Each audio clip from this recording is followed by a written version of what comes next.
The blood-red sunset stretched across the Colorado sky as Nora Palmer watched helplessly from the porch of her small homestead as three riders disappeared into the distance with her sister, Abigail, screaming and fighting against her captors.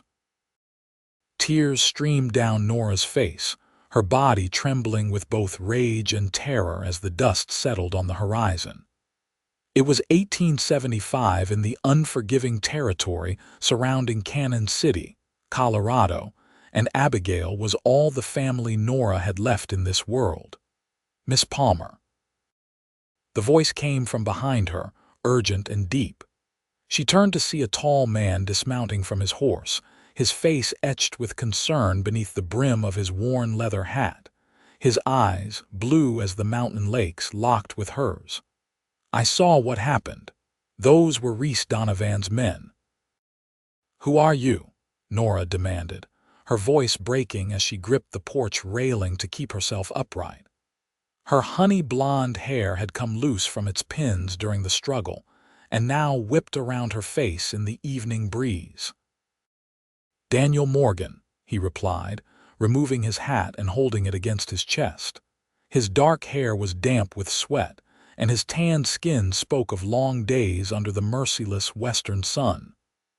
"I work cattle for the Blackburn Ranch over the ridge. I was tracking strays when I saw them ride in." "They took Abigail," she said, the words catching in her throat. "They just took her. I tried to stop them, but she glanced down at the torn sleeve of her dress where one of the men had shoved her to the ground." Daniel stepped forward, his expression hardening. "The Donovan gang has been terrorizing these parts for months. They're likely heading for their hideout beyond the Snake River." His jaw tightened as he looked in the direction the riders had gone. "We'll find her before they reach the river, Miss Palmer. I give you my word." "We?" Nora questioned, wiping tears from her dirt-streaked face. "I know these hills better than most," Daniel said with quiet confidence, "and I've been tracking Donovan's movements for the sheriff. Those men took your sister, but they won't keep her." Nora studied the man before her. He couldn't be more than 30, with broad shoulders and hands that showed years of hard labor. There was something in his eyes, a determination, perhaps even a personal vendetta that made her trust him despite having only just met. "I'm coming with you," she stated firmly, already turning to enter the house. "Give me 5 minutes to change and gather supplies." "Miss Palmer," Daniel began to protest. She spun back to face him, her green eyes flashing with fierce resolve. "That's my sister, Mr. Morgan. Either I ride with you or I ride alone, but I am going after her." A hint of admiration crossed his face before he nodded. "5 minutes. Bring warm clothes. The nights get cold in the high country." Inside the modest cabin, Nora moved with purposeful speed. Her hands trembled as she changed into her riding clothes, sturdy trousers that had once belonged to her father, and a thick flannel shirt that would protect against the mountain chill. She tucked a revolver into her belt, another inheritance from her father, who had taught both his daughters to shoot after their mother died of fever 3 years earlier. As she gathered food and canteens, her mind raced with terrifying thoughts of what might happen to Abigail. At 19, her sister was beautiful and gentle-hearted, too gentle for this harsh land. They had come west with their father after their mother's death, seeking a new beginning. But when James Palmer died in a mining accident last winter, the sisters had been left to manage the small homestead alone.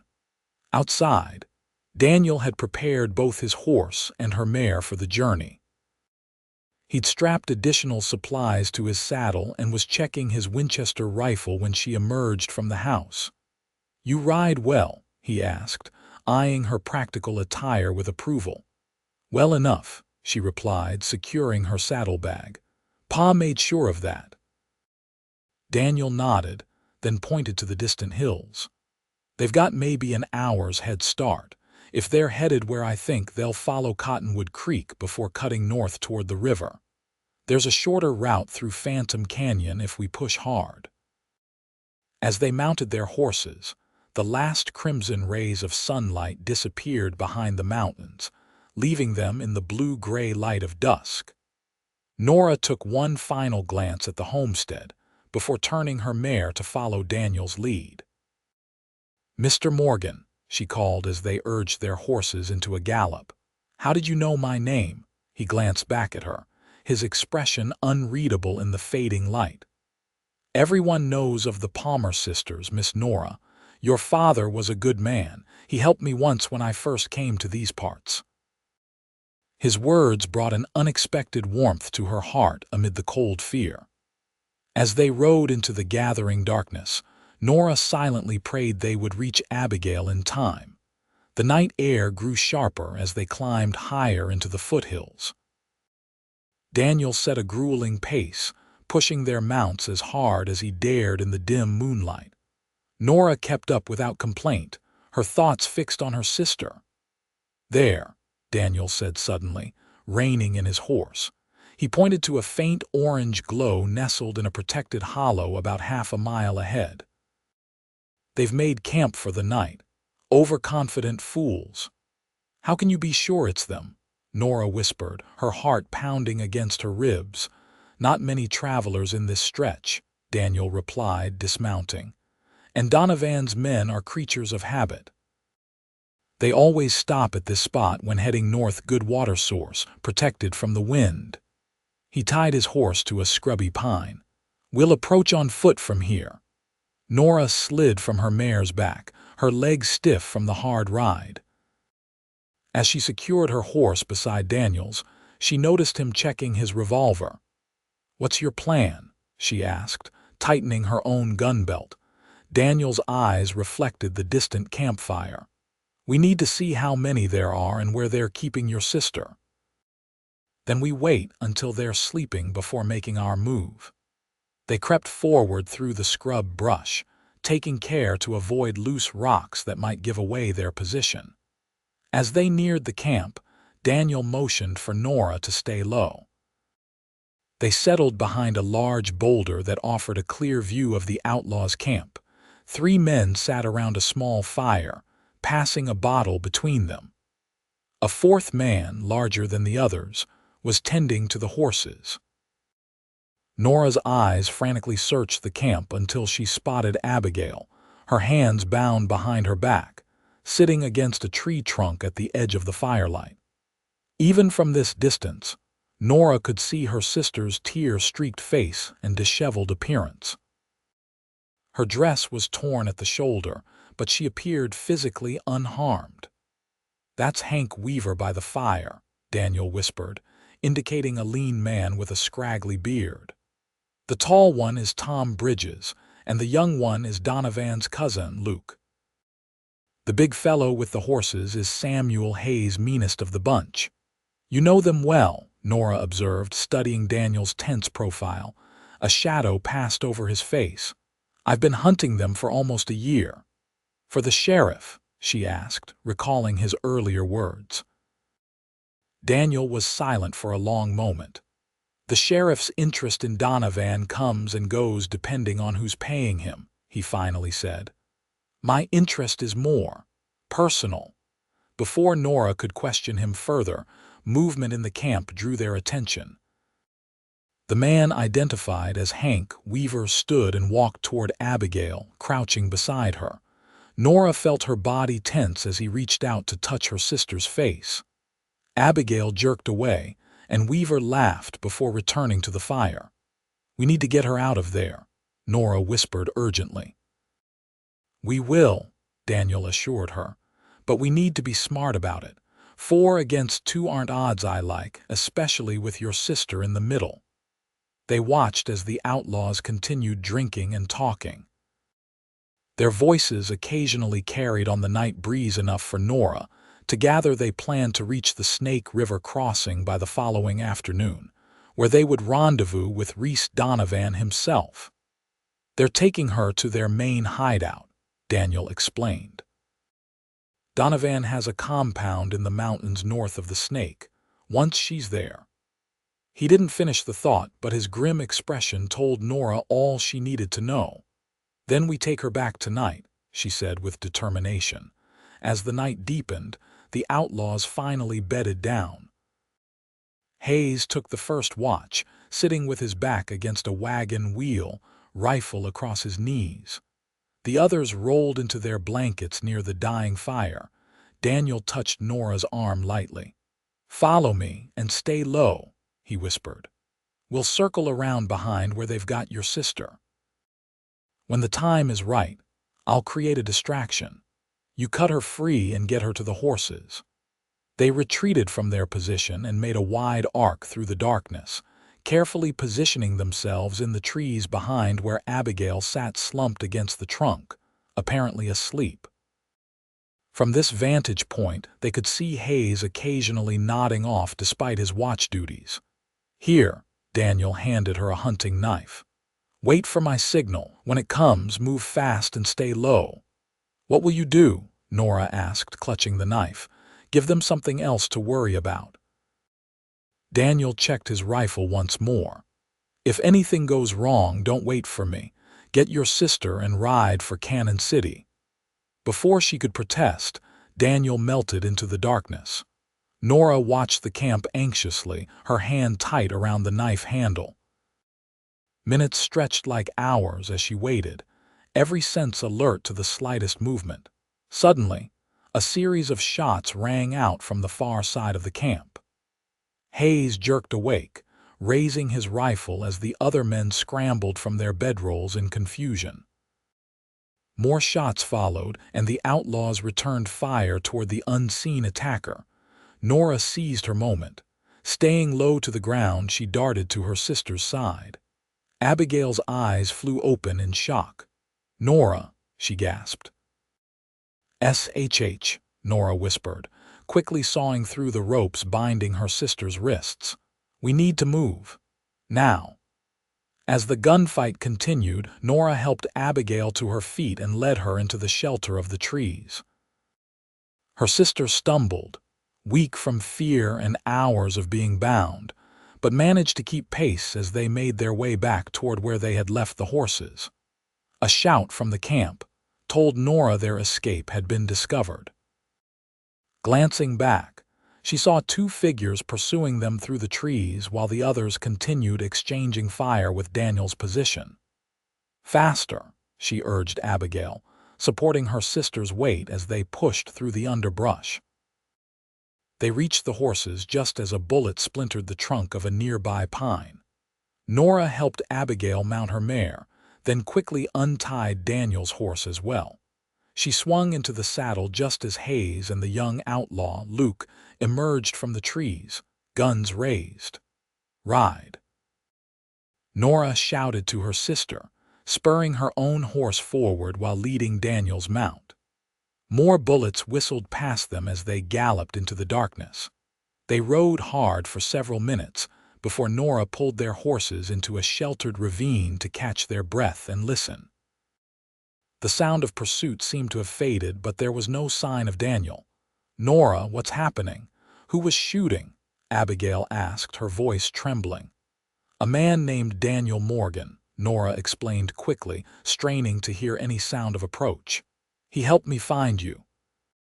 He created the distraction so I could get you free." "We can't leave him," Abigail insisted, her eyes wide with fear and gratitude. "We won't," Nora assured her, though uncertainty gnawed at her. Daniel had told her to ride for Cannon City if things went wrong, but she couldn't bring herself to abandon the man who had risked his life to help rescue her sister. A sound to their left made both women tense. Nora drew her revolver, aiming into the darkness. "Easy there," came Daniel's voice as he emerged from the shadows, limping slightly. "It's just me." Relief flooded through Nora. "You're hurt," she observed, noticing how he favored his right leg. "Just a graze," he dismissed, taking the reins of his horse. "They'll be after us soon. We need to keep moving." Nora made quick introductions between Daniel and Abigail before they set off again, this time heading east rather than south toward Cannon City. "Where are we going?" Nora asked as they rode side by side, keeping their pace steady but cautious in the darkness. "There's an old line shack about 5 miles from here," Daniel explained. "Belonged to a rancher who was driven out by Donovan last spring. We can rest there until dawn, tend to your sister, and plan our next move." Abigail rode silently, clearly exhausted from her ordeal. When they finally reached the abandoned line shack, the eastern sky was just beginning to lighten with the promise of dawn. The small structure was weathered but intact, with a single room containing a rustic table, 2 chairs, and a narrow bed frame with no mattress. Daniel quickly checked the perimeter while Nora helped Abigail inside. "It's not much, but it's defensible," Daniel said as he returned, carrying their saddlebags. He set about making a small, smokeless fire in the stone fireplace while Nora used their water to clean the dirt and dried blood from her sister's face. "Thank you," Abigail said softly, looking between Nora and Daniel. "Both of you, I was so afraid. Did they hurt you?" Nora asked, examining the tear in her sister's dress with concern. Abigail shook her head. "They were rough and they said things. But no, they didn't hurt me. They said Donovan wanted me unharmed." Daniel's expression darkened at the mention of Donovan. He busied himself heating coffee over the small fire, but Nora could see the tension in his shoulders. "Why did they take you?" Nora asked gently.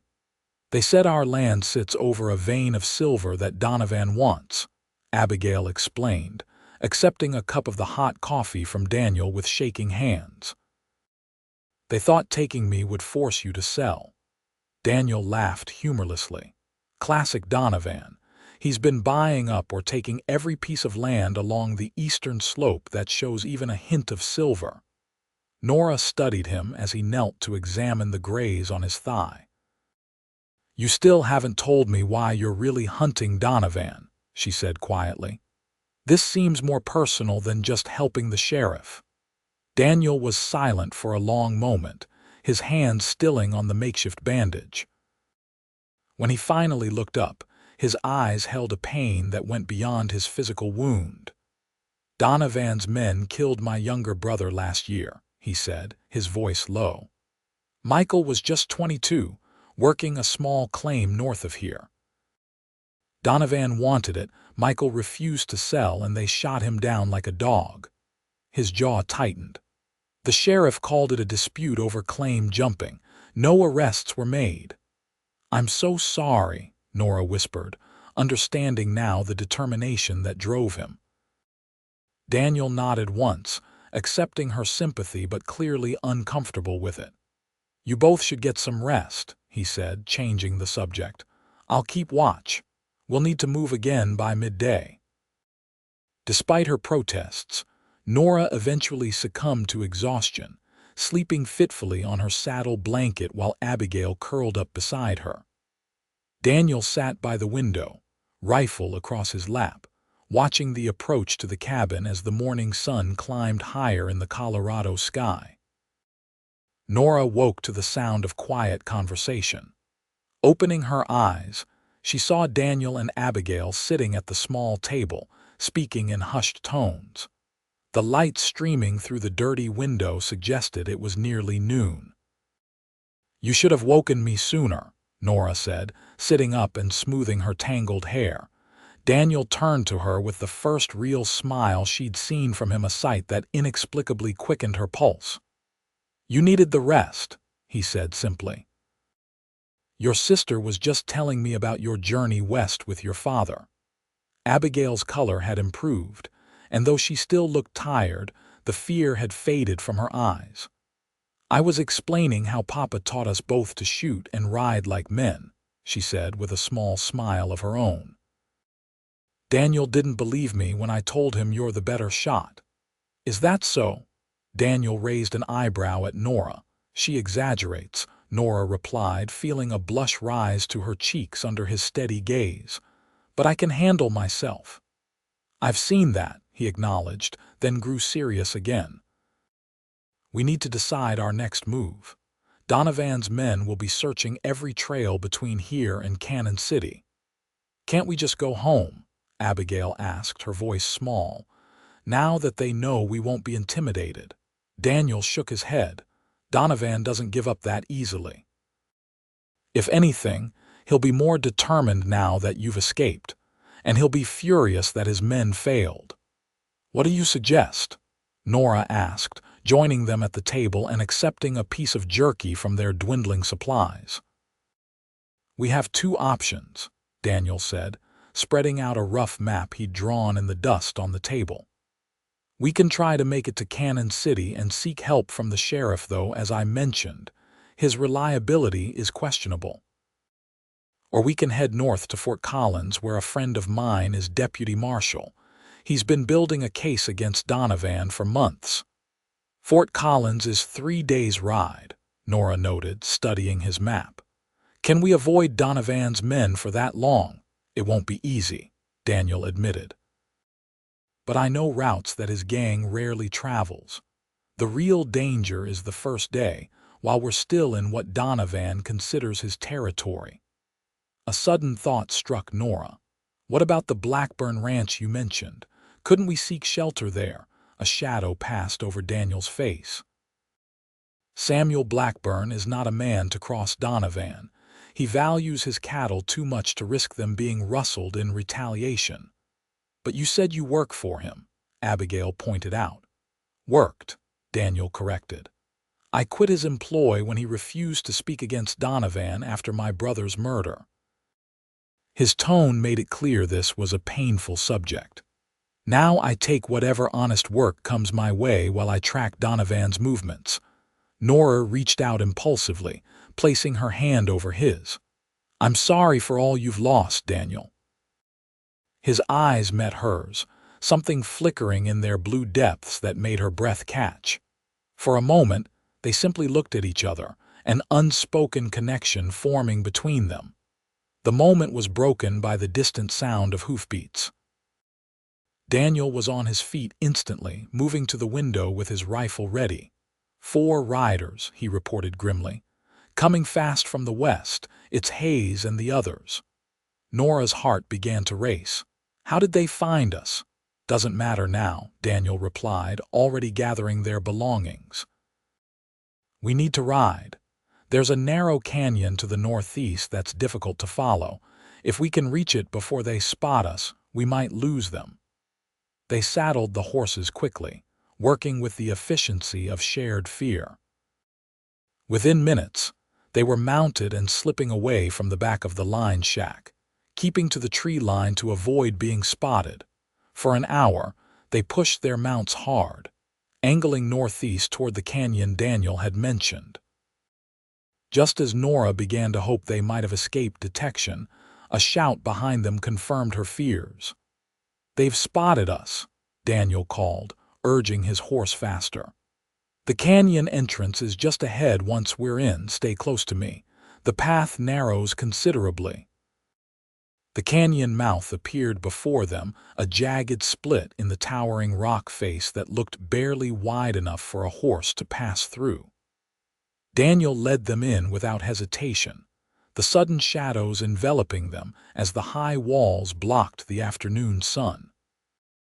The path indeed narrowed quickly, forcing them to ride single file along a rocky track beside a rushing stream. The thundering of the water masked the sounds of pursuit, but Nora knew the outlaws couldn't be far behind.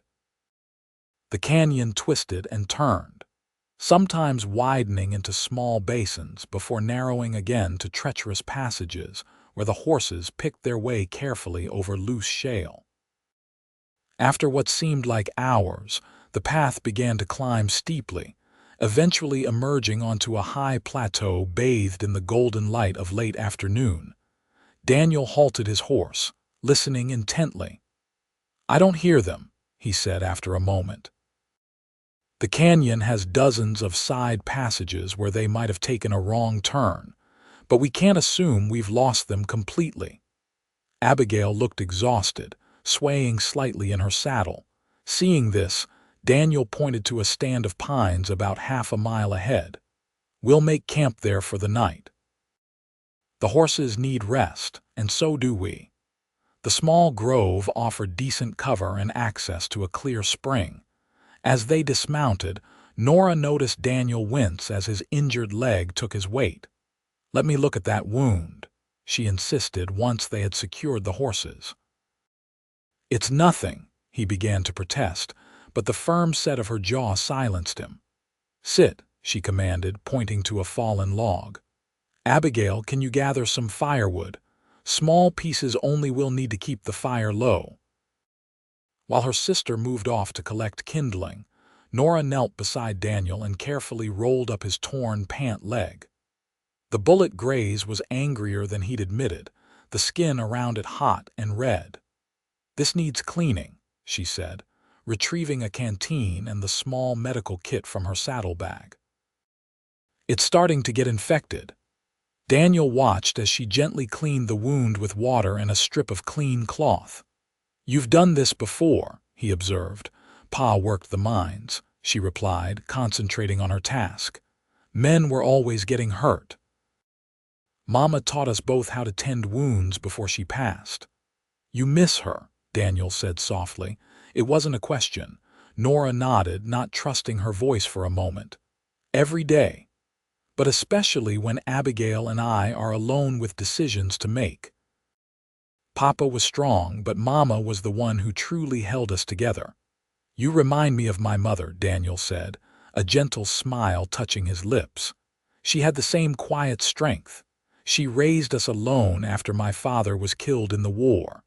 "Where is she now?"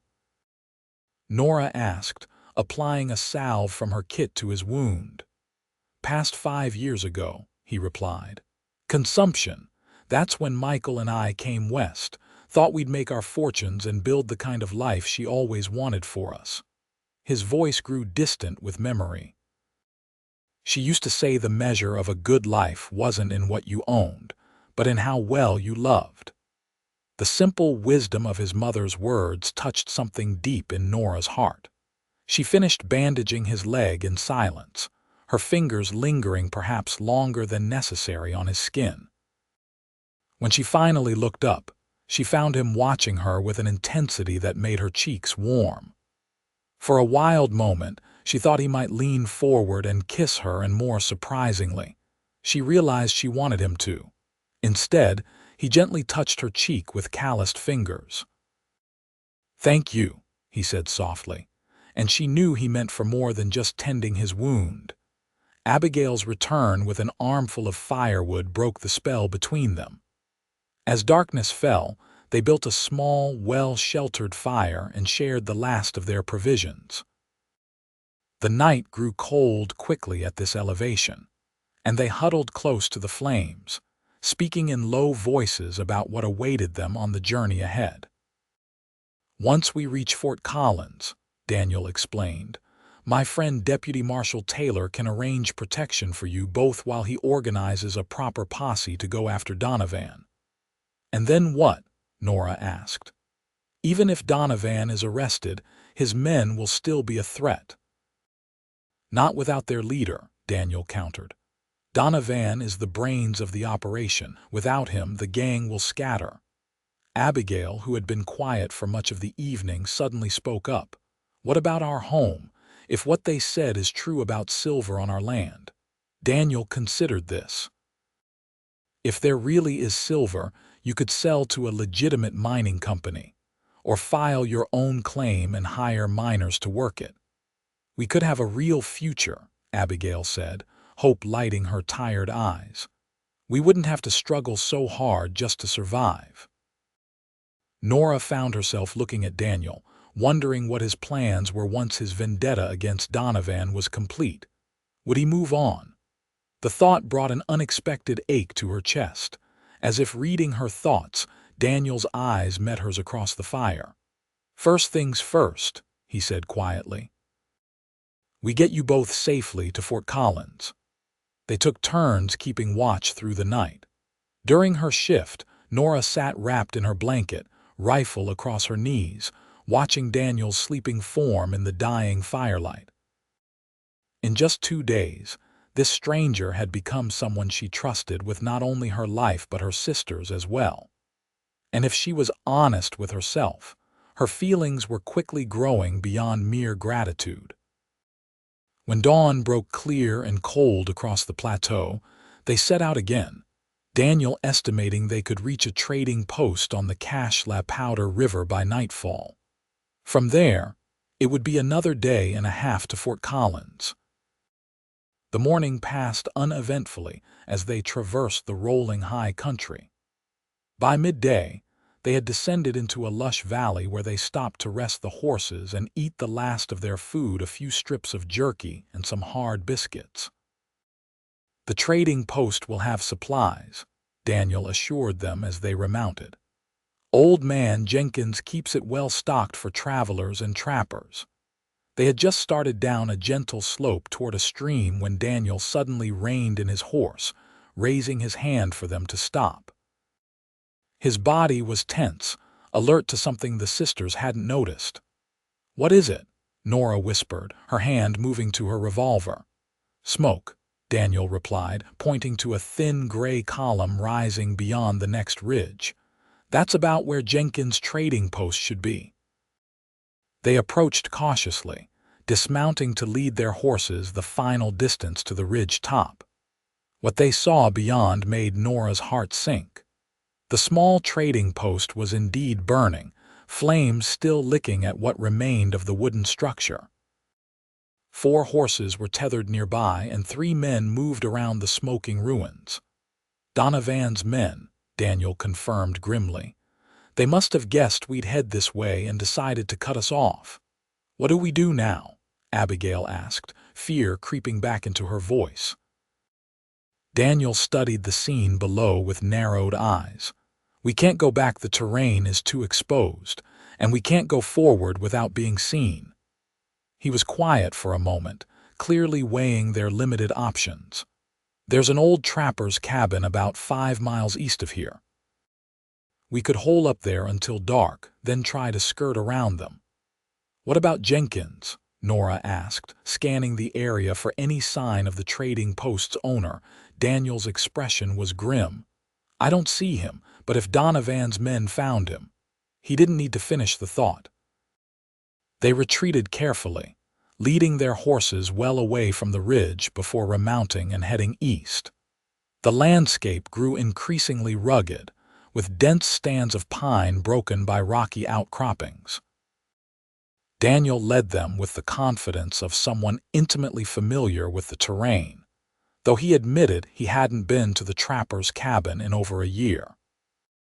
"My brother and I spent a winter trapping in these parts before we tried our hand at mining," he explained as they picked their way through a narrow ravine. "Old Jeremiah taught us the ways of the mountains, how to read the weather, track game, survive the worst the wilderness could throw at us." "Is he still around?" Nora asked, ducking beneath a low-hanging branch. Daniel shook his head. "Passed on that same winter. We buried him up near Timberline Lake when the ground was too frozen to dig more than a few feet deep." The sadness in his voice spoke of a man who had known too much loss in his young life. Nora found herself wanting to ease that burden somehow, to show him that life could still hold joy and purpose beyond vengeance. The trapper's cabin proved to be little more than a crude shelter, 4 walls of rough-hewn logs with a sagging roof and a stone fireplace. But it was hidden in a stand of pines and offered a defensible position with good visibility of the approach. "It's not much," Daniel apologized as they led the horses into a small clearing behind the cabin, "but it should keep us out of sight until nightfall." Inside, the cabin was dusty but intact. A crude table, 2 stools, and a narrow bed frame with a rotting straw mattress constituted the only furniture. Daniel immediately set about checking the perimeter while Nora helped Abigail settle inside. "How are you holding up?" Nora asked her sister, concerned by the shadows under Abigail's eyes. "I'm all right," Abigail assured her, though her exhaustion was evident. "Just worried about what happens if they find us here." "Daniel won't let that happen," Nora said with more confidence than she felt. "And neither will I." Abigail studied her sister's face for a moment, then gave a knowing smile despite their dire circumstances. "You care for him," she observed quietly. Nora felt heat rise to her cheeks. "He's risking his life to help us," she deflected. "Of course I care." "That's not what I mean, and you know it," Abigail replied. "I see how you look at him, Nora, and how he looks at you when he thinks no one is watching." Before Nora could form a response, Daniel returned, closing the cabin door behind him. "No sign of pursuit yet," he reported. "But we should keep our voices down just in case." They passed the afternoon in tense silence, taking turns watching from the cabin's single grimy window. As the sun began its descent toward the western peaks, Daniel outlined his plan. "We'll wait until full dark, then head northeast," he explained, sketching a rough map in the dust on the table. "There's a series of ridges that will provide cover. By dawn, we should be well past where Donovan's men are looking." "And if they've spread out their search?" Nora asked. Daniel's expression was resolute. "Then we deal with them as necessary. I won't let them take either of you again." The conviction in his voice left no doubt he meant every word. In that moment, Nora realized she trusted this man completely, not just with their safety, but with something deeper she wasn't quite ready to name. As twilight deepened into true darkness, they prepared to leave, speaking little as they gathered their meager belongings and checked their weapons. Daniel doused the small fire they had risked for warmth, plunging the cabin into darkness save for the faint moonlight filtering through the window. "Stay close," he whispered as they led their horses from the clearing. "The trail is narrow and hard to follow in the dark." They moved slowly at first, Daniel walking ahead to guide his horse while Nora and Abigail followed, leading their mounts. The forest was alive with night sounds, the hooting of owls, the rustle of small animals in the underbrush, the occasional distant howl of a wolf. After about a mile, the trail widened enough for them to mount, though they continued at a walk, alert to any sound that might signal danger. The moon rose higher, bathing the landscape in silver light that transformed the familiar into something otherworldly. Despite their perilous situation, Nora found herself struck by the wild beauty surrounding them, the towering pines silhouetted against the star-filled sky, the play of moonlight on the rocky outcroppings they passed. They had been riding for perhaps 2 hours when Daniel suddenly raised his hand, signaling them to halt. Nora strained her ears, at first hearing nothing unusual. Then she caught at the distant sound of horses moving through the forest, coming from the direction they had been heading. Daniel motioned them off the trail, leading them into a dense thicket where they dismounted and stood silently with their horses, hands firmly on the animals' muzzles to keep them quiet. Minutes later, 2 riders passed along the trail they had just left, moving at a slow walk, clearly searching. "Could have sworn I heard something," one was saying, his voice carrying clearly in the still night air. "Probably just a deer," his companion replied. "But Donovan will have our hides if we miss them. Hayes said they'd likely head for Fort Collins, so they've got to come this way eventually." "Unless they doubled back toward Cannon City," the first man argued. "Seems like what I'd do." "That's why we've got men watching both routes," the second rider said with grim satisfaction. "They ain't getting away this time." Their voices faded as they continued down the trail, but the implication of their words was clear. Donovan's men had anticipated their route and set up a net to catch them. When the riders were well out of earshot, Daniel led them deeper into the forest, away from the trail. "We need to change our plan," he whispered once they were a safe distance away. "They're watching the main routes to both Fort Collins and Cannon City." "What options do we have?" Nora asked, fighting to keep the desperation from her voice. Daniel was quiet for a moment, considering. There's a route west of here, an old Indian trail that cuts through the mountains. It's dangerous, narrow paths along steep drop-offs, and this time of year there might still be snow at the higher elevations. But Donovan's men won't be watching it. Where does it lead?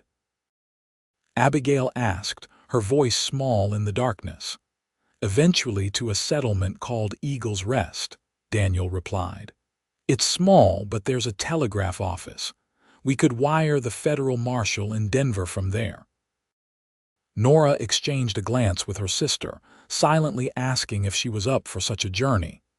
Abigail gave a slight nod. They had little choice. How far?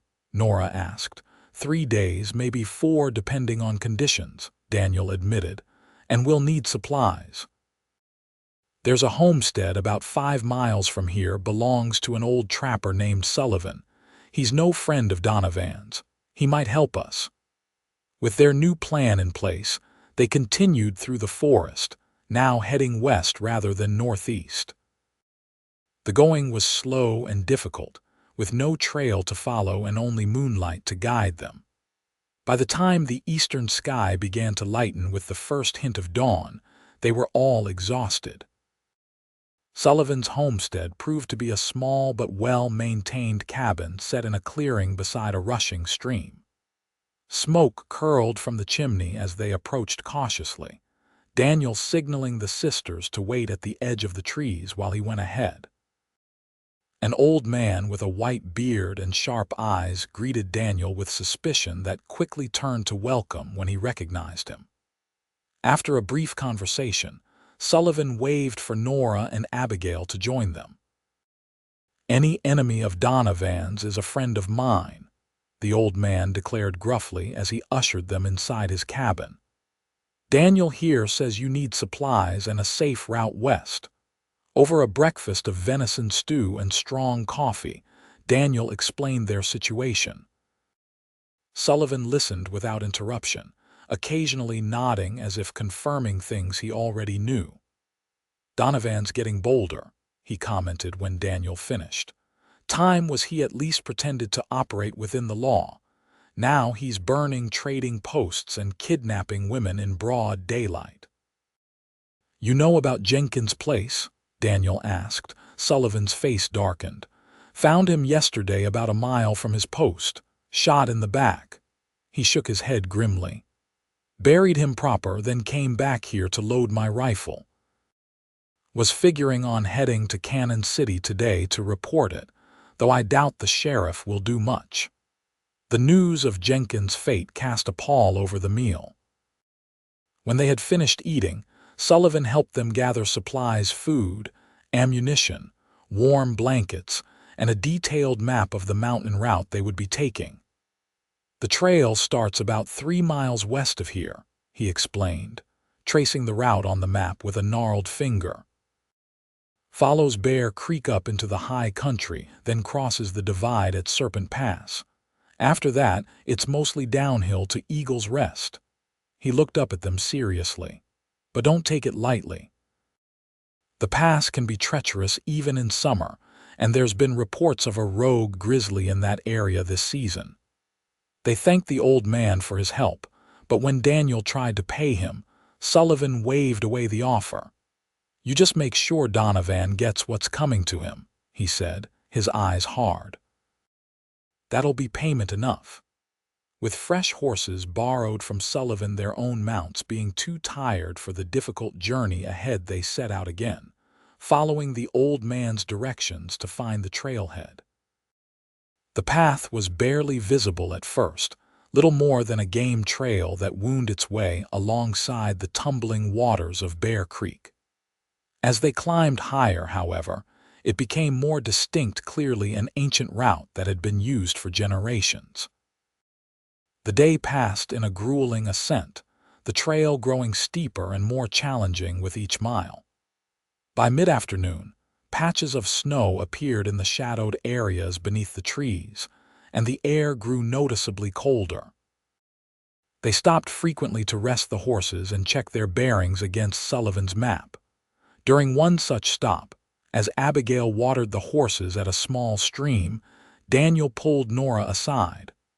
"There's something I need to tell you," he said, his voice low and serious. "Something I should have mentioned earlier." Nora felt a flutter of apprehension at his tone. "What is it?" Daniel glanced toward Abigail to ensure she was out of earshot. "The man who leads the Donovan gang, Reese Donovan himself, I knew him before he became an outlaw." Nora's eyes widened in surprise. "How? We served together in the war," Daniel explained, his expression troubled. "Same regiment. He was a good soldier, brave, loyal to his men, but something changed in him during those years. By the time we mustered out, there was a darkness in him that hadn't been there before." "Why are you telling me this now?" Nora asked, studying his face. Daniel sighed. "Because if we do encounter him, I want you to understand that he's not just some common criminal. He's smart, calculating, and he was once a man of honor. That makes him more dangerous than you might imagine." The revelation added another layer of complexity to their already dire situation. As they resumed their journey, Nora found herself wondering what else Daniel might not have told them, and whether those secrets could affect their chances of survival. The trail continued its relentless climb throughout the afternoon. By evening, they had reached a small plateau where they made camp in a protected hollow. The night was bitterly cold at this elevation, and they huddled close to their small fire, wrapped in the blankets Sullivan had provided. "We should reach the pass by midday tomorrow," Daniel said as they shared a simple meal of jerky and hardtack. "After that, it's about a day and a half to Eagle's Rest, assuming the weather holds." Abigail, exhausted from the day's journey, fell asleep quickly beside the fire. Nora remained awake, taking the first watch while Daniel attempted to rest, but she could tell from his breathing that sleep eluded him. "You should sleep," she said softly after a while. "You'll need your strength tomorrow."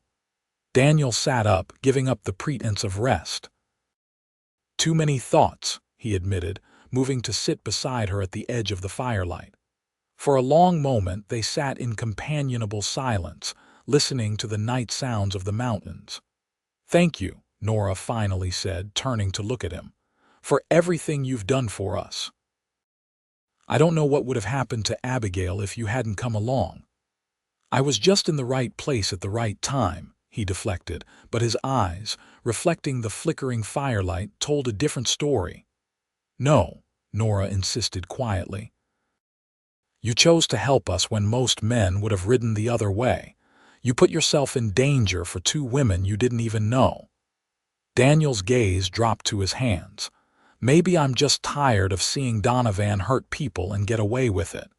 "It's more than that," Nora said with certainty. She reached out hesitantly, covering his hand with hers. "You're a good man, Daniel Morgan." He looked up at her touch, and something in his expression made her heart beat faster. Slowly, as if giving her time to pull away, he raised his free hand to her cheek. His fingers were rough from years of hard work, but his touch was gentle as he tucked a strand of hair behind her ear. "Nora," he said, her name almost a whisper on his lips. Then, with a tenderness that made her breath catch, he leaned forward and kissed her. The kiss was soft at first, questioning, but deepened as she responded. In that moment, the danger they faced, the uncertain future ahead of them, all of it faded away, leaving only the connection between them. When they finally drew apart, Nora felt as though something fundamental had shifted within her.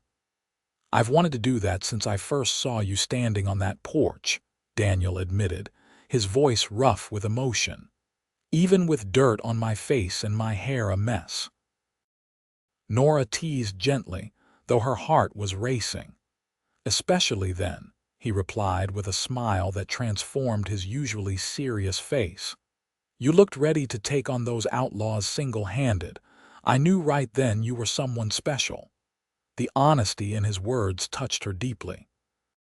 "For so long," She had been focused solely on survival, keeping the homestead running, caring for Abigail, enduring the hardships of frontier life. She had never allowed herself to consider that there might be room in her life for something more, something like what was growing between them now. "What happens after?" she asked softly. "After Donovan, I mean." Daniel was quiet for a moment, his thumb tracing gentle circles on the back of her hand. "I've been so focused on hunting him down, I haven't thought much beyond that," he admitted. "But being with you these past few days—" He met her gaze directly. "It's made me remember there are things worth living for, not just worth dying for." His words hung in the air between them, filled with promise despite their uncertain future. Nora wanted to believe in that promise, to imagine a life beyond the immediate danger they faced. But the practical part of her, the part that had kept her and Abigail alive since their father's death, reminded her that they had to survive the next few days first. "We should try to get some rest," she said reluctantly. "Tomorrow will be difficult." Daniel nodded, understanding in his eyes. He leaned forward to place one more gentle kiss on her lips before moving back to his bedroll. This time, sleep seemed to come easier to him, his breathing soon settling into the deep rhythm of true rest. Nora remained on watch, her mind replaying their kiss, her heart full of emotions she had never expected to feel again: hope, tenderness, and something deeper that she wasn't quite ready to name. As she gazed at the star-filled sky above the mountains, she allowed herself to imagine, just for a moment, what a future with Daniel might look like. Morning brought clear skies but biting cold. They broke camp quickly, eager to begin the final push to the pass.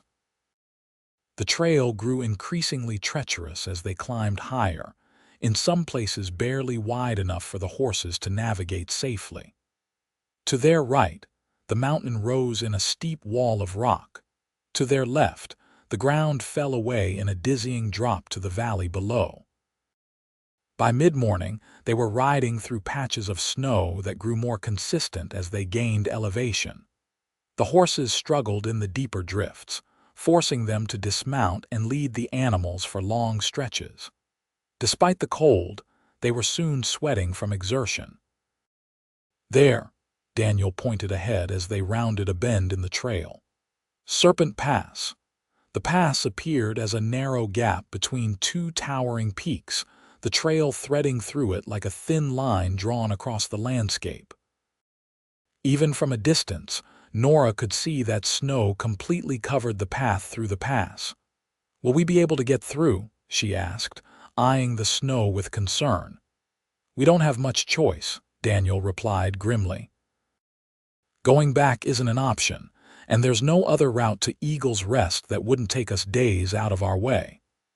They approached the pass cautiously, the wind growing stronger as they neared the gap between the peaks. The snow was knee-deep in places, but appeared solid enough to support their weight. Daniel went first, leading his horse carefully, testing each step before committing his full weight. The crossing was slow and tense, the wind howling through the pass with a voice that seemed almost human in its mournful cry. Halfway through, Abigail's horse balked, refusing to move forward despite her gentle urging. Daniel handed his reins to Nora and went back to help, speaking softly to the frightened animal while stroking its neck. "Easy now," he murmured. "Just a little farther and we'll be out of this wind." Something in his calm demeanor seemed to reassure the horse, which finally allowed itself to be led forward again. They continued their painstaking progress, each step bringing them closer to the western side of the pass. They were nearly through when disaster struck. A gust of wind stronger than the others brought with it a swirl of loose snow that momentarily blinded them. Abigail's horse, already nervous, reared in panic. As Abigail struggled to control the frightened animal, her foot slipped on the icy ground. With a cry of alarm, she fell backward, tumbling over the edge of the trail. "Abigail!" Nora screamed, dropping her reins and lunging toward where her sister had disappeared. Daniel was faster, throwing himself to the ground at the edge of the trail and reaching down. By some miracle, Abigail had managed to catch hold of a protruding rock about 6 feet below the trail's edge. She hung there, her face white with terror, the drop below her stretching hundreds of feet to the valley floor. "Hold on," Daniel called to her, stretching his arm as far as he could. "Reach up with your free hand." Abigail looked up, terror in her eyes. "I can't," she cried.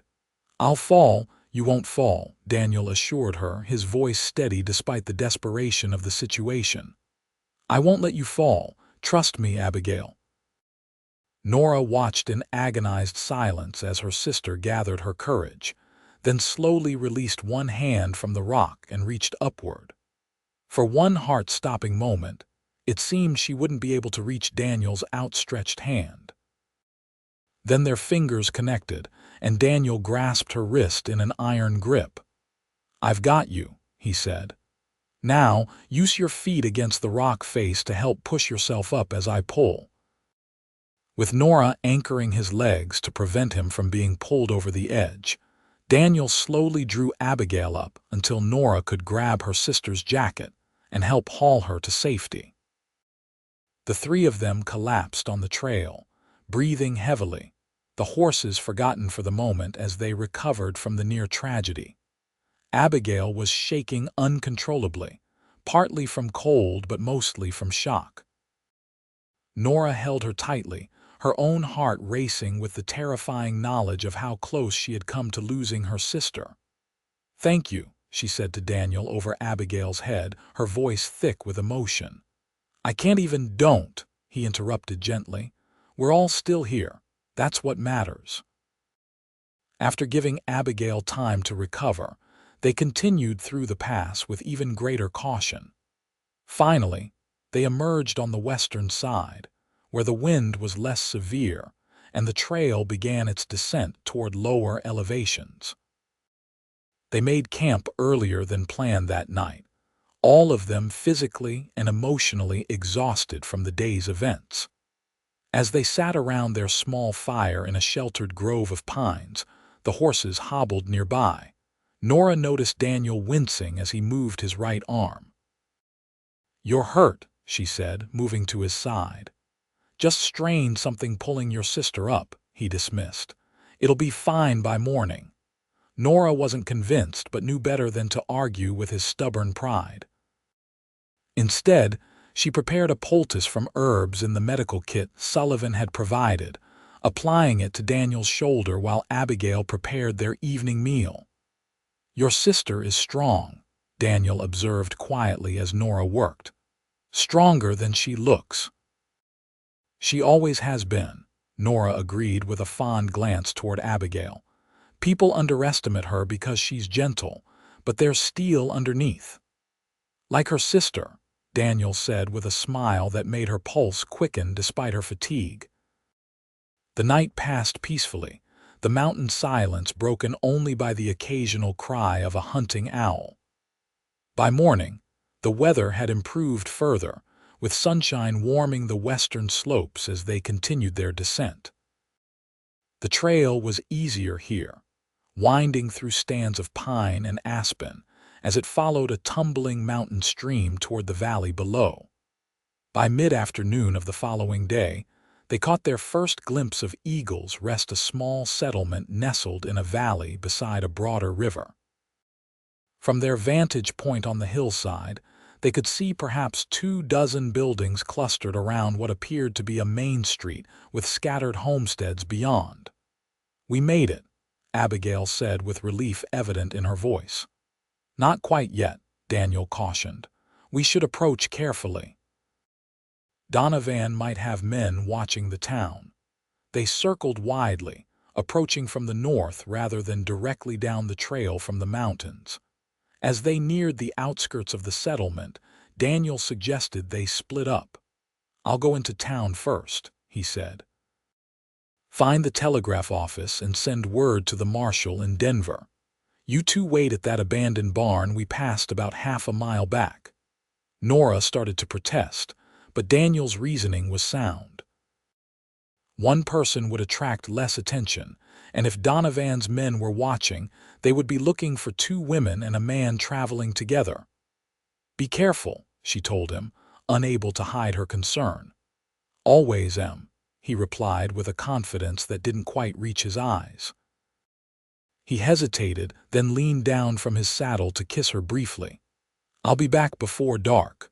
Nora watched him ride toward the town, her heart heavy with a foreboding she couldn't explain. Beside her, Abigail placed a comforting hand on her arm. "He'll be fine," her sister assured her. He survived this long hunting, Donovan, after all. They retreated to the abandoned barn, securing their horses inside before finding a comfortable spot in the hayloft where they could rest while keeping watch on the approach from town. The hours stretched endlessly as they waited, speaking little, each lost in her own thoughts. As the sun began to dip toward the western horizon, Nora's anxiety grew. Daniel should have returned by now. Something must have gone wrong. "I'm going to look for him," she decided, checking her revolver before tucking it into her belt. "Nora, no," Abigail protested. "If there's trouble, you'll be riding right into it." "I can't just sit here," Nora replied, already climbing down from the loft. "If he's in danger, he might need help." After extracting a promise from Abigail to remain hidden in the barn, Nora saddled her horse and rode cautiously toward Eagle's Rest. As she neared the town, she slowed her mount, approaching through a stand of trees that allowed her to observe the main street without being seen. The settlement appeared peaceful enough, a few people moving about on errands, lamplight beginning to glow in windows as dusk approached. Nothing seemed amiss until Nora's gaze fell on the hitching post outside what appeared to be the town saloon. There, among other horses, stood Daniel's distinctive bay gelding. Tying her horse in the trees, Nora made her way carefully to the edge of town, keeping to shadows as she moved closer to the saloon. Through the building's front window, she could see a typical evening crowd, miners and ranch hands drinking and playing cards. There was no sign of Daniel. She circled around to the back of the building, where a small window at ground level suggested a cellar or storeroom. Crouching beside it, she was able to see into a dimly lit space below. What she saw made her blood run cold. Daniel was there, tied to a chair, his face bloodied. Two men stood before him. One she recognized as Hayes from Donovan's gang, the other a stranger with an air of authority that suggested he might be Donovan himself. Nora couldn't hear what they were saying, but the situation was clear enough. Somehow, Daniel had been recognized and captured. And if they were questioning him, it likely meant they wanted to know where she and Abigail were hiding. She needed help, but who could she trust in this unfamiliar town? As she retreated from the window, pondering her options, a voice behind her nearly stopped her heart. "You shouldn't be back here, miss." Nora whirled, her hand flying to her hidden revolver to find an older man in a sheriff's badge regarding her with suspicious eyes. "Please," she said, keeping her voice low. "I need help. There's a man being held prisoner in that cellar. Donovan's gang has him." The sheriff's expression didn't change. "And how would you know what's in that cellar? Or who Donovan is, for that matter?" Desperate, Nora decided to take a chance on the truth. "My name is Nora Palmer. 3 days ago, Donovan's men kidnapped my sister from our homestead near Cannon City. Daniel Morgan helped me rescue her. Now we're trying to reach the federal marshal in Denver, but Daniel went into town ahead of us and hasn't returned." The sheriff studied her for a long moment, his weathered face unreadable. Then, to Nora's surprise, he nodded slowly. "Morgan," he repeated. "Tall fellow, dark hair, blue eyes. Been hunting Donovan for about a year." "Yes," Nora confirmed, hope rising within her. "Do you know him?" know of him," the sheriff corrected. "He's got quite a reputation among lawmen in these parts." He glanced toward the saloon, his expression hardening. "If Donovan's got him, we don't have much time. Come with me." The sheriff, who introduced himself as James Harris, led Nora to a small office at the end of the main street. Inside, a young deputy looked up in surprise as they entered. "We've got trouble, Pete," Harris said without preamble. "Donovan's in town, and he's got Daniel Morgan in the cellar of the Rusty Nail." The deputy's eyes widened. "The Daniel Morgan, the one who's been tracking Donovan's gang?" "The same," Harris confirmed. "And according to Miss Palmer here, Donovan's men recently kidnapped her sister from Cannon City. Morgan helped rescue her, and now they're on the run." Quickly, Harris outlined a plan. The deputy would gather a few trusted men from town, while Harris and Nora would return to get Abigail from the barn. Together, they would approach the saloon from multiple directions, hopefully catching Donovan's men by surprise. "What if they hurt Daniel in the meantime?" Nora asked, fear evident in her voice despite her efforts to remain calm. "Donovan won't kill him quickly," Harris said grimly. "He'll want information first where you and your sister are hiding, who else knows about his operation. That gives us a little time." It was small comfort, but Nora had no choice but to trust the sheriff's judgment. They rode quickly back to the barn where Abigail waited anxiously, relief flooding her face when she saw Nora wasn't alone. "Sheriff Harris is going to help us," Nora explained as they mounted up. "Daniel's been captured by Donovan." Fear flashed across Abigail's features, but she nodded resolutely. "Then we'd better hurry." They rode back to town, where the deputy had assembled 4 men, 2 ranchers, a blacksmith, and the town doctor who insisted on coming along in case of injuries. Harris briefed them quickly, emphasizing the need for surprise and coordinated action. "Donovan has at least 3 men with him that we know of," he concluded. "Possibly more. They're armed and dangerous, and they're holding Daniel Morgan in the saloon cellar. Our priority is to free Morgan and apprehend Donovan if possible." The men nodded, their faces grim with determination. Harris assigned positions, instructing Nora and Abigail to remain with the doctor at the edge of town until the situation was secure. Nora started to protest, but Harris cut her off. "I understand your concern for Morgan," he said firmly, "but we need clear heads and steady hands in there. You can help him most by staying safe." Reluctantly, Nora agreed to the plan. As the men moved into position, surrounding the saloon, she found herself holding her breath, her heart pounding in her chest. The night had fully descended now, the town quiet except for the muted sounds from the saloon. The silence was shattered by a sudden commotion: shouts, the crash of breaking glass, a gunshot. Nora clutched Abigail's hand, every instinct screaming for her to run toward the chaos, toward Daniel. "Wait," the doctor cautioned, placing a restraining hand on her arm. "Give them time." The minutes stretched endlessly, punctuated by more shouts and the occasional gunshot. Then, suddenly, a figure appeared in the doorway of the saloon, silhouetted against the lamplight inside. "Doctor," Sheriff Harris's voice called, "we need you in here." The doctor grabbed his bag and hurried toward the saloon, with Nora and Abigail close behind him despite his earlier instructions. Inside, the scene was one of controlled chaos. Tables were overturned, glass littered the floor, and several men were being held at gunpoint by the townsmen.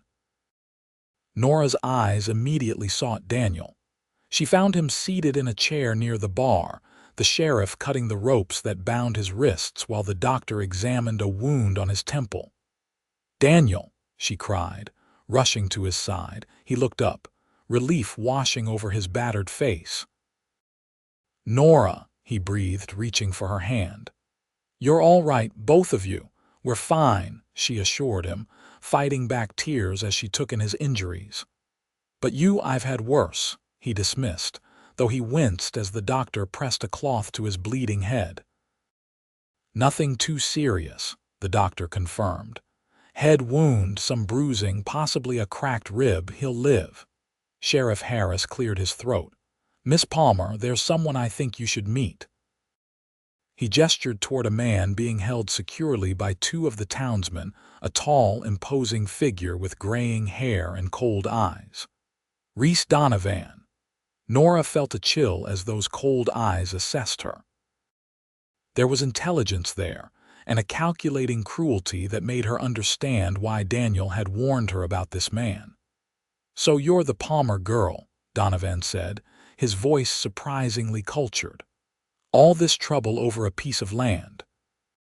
"All this trouble because you don't respect other people's rights," Nora countered, finding her voice despite her fear. "Because you think you can take whatever you want, regardless of who gets hurt." Donovan's lips curved in a humorless smile. "That's how the West was won, my dear. The strong take what they want and the weak lose what they have." "Not anymore," Sheriff Harris interrupted. "The days of men like you are ending, Donovan. The law is coming to these territories whether you like it or not." "The law," Donovan scoffed. "Corrupt sheriffs and bought judges." "That kind of law I can live with." "Not federal law," Daniel said, rising unsteadily to his feet despite the doctor's protests. "The marshal from Denver will be here by tomorrow. I got the telegram off before they caught me." Surprise flashed briefly across Donovan's face before his mask of confidence returned. "One man with a badge doesn't worry me." "He won't be alone," Harris assured him, "and neither are we." As if on cue, the door opened to admit several more armed townsmen. The odds against Donovan's gang were now overwhelming, a fact not lost on the outlaw leader whose eyes darted around the room, calculating his diminishing chances. In the days that followed, Eagle's Rest became a hive of activity. The federal marshal arrived with a contingent of deputies, taking Donovan and his men into custody for transport to Denver, where they would stand trial for multiple charges of murder, kidnapping, and robbery. Statements were taken from all involved, including detailed accounts from Nora and Abigail about the kidnapping and their subsequent flight. Daniel's injuries proved less severe than initially feared. Though he was ordered to rest by the town doctor, an instruction he followed reluctantly and only under Nora's watchful eye. They took rooms at the town's small hotel, recovering from their ordeal while waiting for arrangements to be made for their safe return to Cannon City. On the evening before they were set to depart, Daniel found Nora sitting alone on the hotel's small porch, watching the sunset paint the mountains in hues of gold and crimson. He joined her silently, his presence a comfort she had come to rely on over the past week. "I talked to the marshal today," he said after a comfortable silence. "Donovan's going to be in prison for a very long time. His gang is scattered or captured. It's over." "Your brother can rest in peace now," Nora said softly, understanding the significance of this closure for Daniel. He nodded, his eyes on the distant mountains. "I've been hunting Donovan for so long, I'm not sure I remember how to live without that purpose driving me." "What will you do now?" she asked, the question that had been weighing on her heart finally finding voice. Daniel turned to look at her, his blue eyes reflecting the golden light of sunset. "That depends," he said carefully, "on what you want." Nora's breath caught in her throat. "What I want, Nora," he began, taking her hands in his. "I know we haven't known each other long, but these past days, they've changed me. You've changed me." He paused, seeming to gather his courage. "When I thought Donovan might hurt you to get to me, I realized something important. My life has been about vengeance for so long, I'd forgotten how to care about the future. You reminded me." Hope bloomed in Nora's heart as she squeezed his hands. "What are you saying, Daniel?" "I'm saying I love you," he replied simply. "And I'm asking if you might consider a future with me. Not right away, I know you need time and I need to prove myself worthy of you. But someday." Tears welled in Nora's eyes, not of sorrow but of joy. "Daniel Morgan," she said, her voice steady despite her racing heart, "I don't need time to know what I feel. I love you too." The smile that illuminated his face was like the breaking of dawn after the longest night. Gently, reverently, he drew her into his arms and kissed her a kiss full of promise and possibility. The journey back to Cannon City was made easier by the escort of 2 federal deputies assigned to ensure their safety. Upon arriving, they found their homestead untouched but sadly neglected after their absence. With Daniel's help, they quickly set about restoring order to the small farm.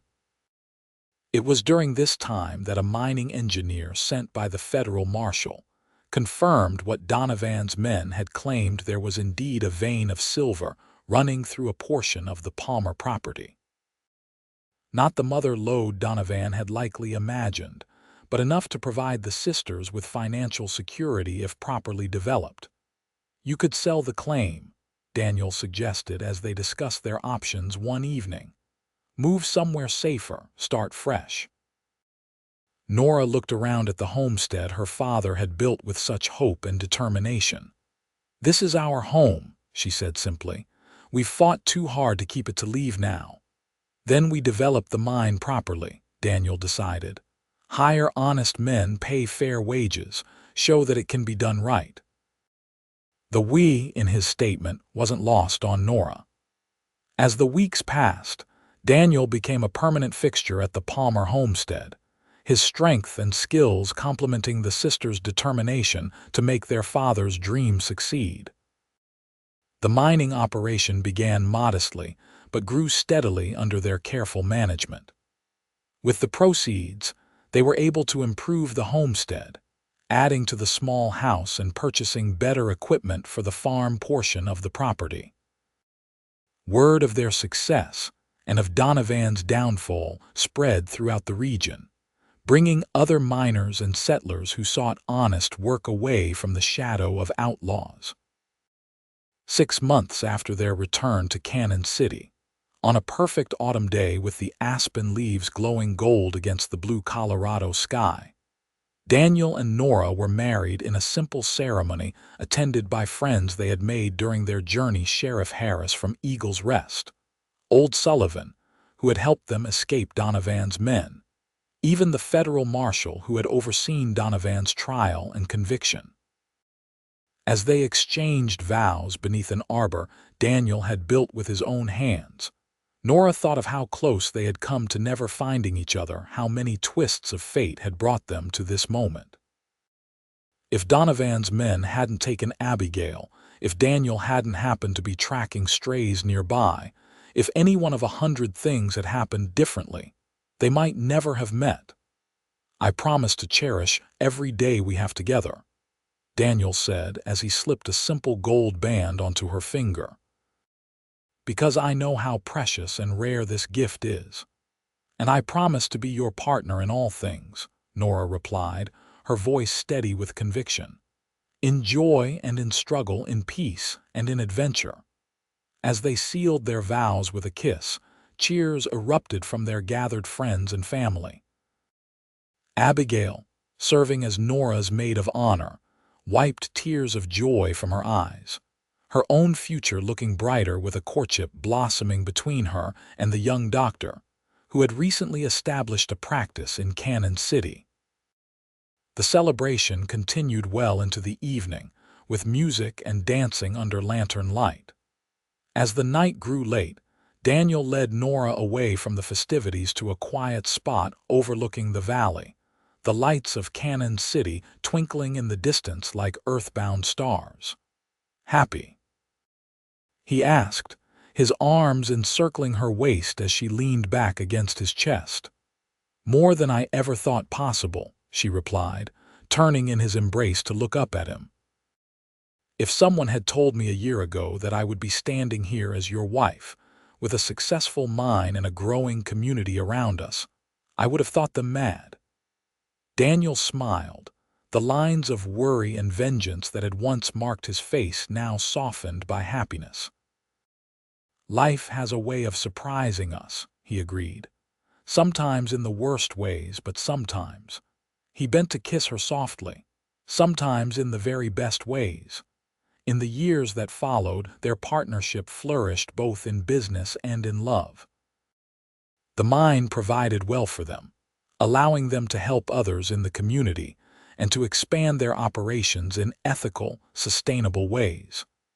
When their first child was born, a son they named James, after Nora's father, their joy seemed complete. But life on the frontier was never without challenges. Drought years tested their resilience, as did occasional attempts by less scrupulous individuals to take advantage of their success. Through it all, the foundation they had built in those desperate days of flight from Donovan's men sustained them, a foundation of trust, courage, and unwavering commitment to each other. On the 5th anniversary of their wedding, Daniel surprised Nora with a gift, the deed to a piece of land adjacent to their property, which included a natural hot spring known for its healing properties. "I thought we might develop it," he explained as they walked the property together. "Not just for ourselves, but as a place where people can come to rest and recover. A sanctuary of sorts." Nora was touched by the thoughtfulness of his gift, how it reflected not only their own journey from danger to safety, but their shared desire to create something that would benefit others. "A perfect idea," she agreed, envisioning what the place could become. "We could build cabins for guests, paths for walking, maybe even a proper bathhouse over the spring itself." Their vision became reality over the next 2 years, with the hot spring retreat becoming known throughout the region as a place of healing and respite. Visitors came from as far as Denver and beyond, bringing with them stories and connections that enriched the growing community around Cannon City. Abigail, now married to Dr. Thomas Wilson and expecting their first child, took particular interest in the medicinal aspects of the retreat, working with her husband to develop treatments that combine the spring's natural properties with modern medical knowledge. Life settled into a rhythm that, while never entirely free from the unpredictability of the frontier, was filled with purpose and contentment. Their family grew with the birth of their daughter, Catherine, when James was 3, followed by another son, Michael, named for Daniel's fallen brother 2 years later. One evening, as they sat on the porch of their expanded home watching their children play in the yard, Daniel reached for Nora's hand, his expression thoughtful.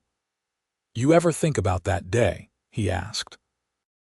"When I first rode up to your homestead and saw you standing there, watching Donovan's men disappear with your sister?"